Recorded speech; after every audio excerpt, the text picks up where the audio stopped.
இன்றைக்கி மார்னிங்கே நல்லா ஃப்ரெஷ்ஷாக நெத்திலி மீன் கிடைக்கவே அதை வந்து வாங்கியாச்சு. அதுவும் இல்லாமல் நல்லா பெருசாக இருந்ததா ஃப்ரை பண்ணிக்கலான்னு சொல்லிட்டு இன்றைக்கி லஞ்சுக்கு முள்ளங்கி கத்திரிக்காய் போட்டு சாம்பார் வச்சுட்டு நெத்திலி மீன் ஃப்ரை தான் வந்து பண்ண போகிறேன். இன்கேஸ் சின்ன நெத்திலி கிடச்சிருந்துச்சுன்னா அதை வந்து குழம்பு பண்ணியிருக்கலாம். அது இதை விட நல்லா டேஸ்ட்டாக இருக்கும்.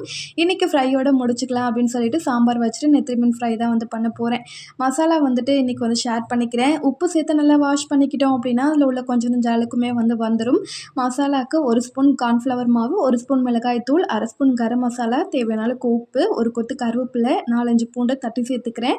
ஒரு ஹாஃப் லெமனை நல்லா பிழிஞ்சு விட்டுட்டு அதுக்கப்புறம் நல்லா மிக்ஸ் பண்ணிவிட்டு மீனை சேர்த்து நல்லா மிக்ஸ் பண்ணதுக்கப்புறம் ஒரு 10 நிமிஷம் மேரினேட் பண்ணிவிட்டு அதுக்கப்புறமா வந்து தவாலையோ இல்லை எண்ணெயிலையுமே சேர்த்து வந்து நம்ம ஃப்ரை பண்ணி எடுத்துட்டோம்னா சூப்பராக வந்து ஃபிஷ் ஃப்ரை வந்து ரெடி ஆகிடும்.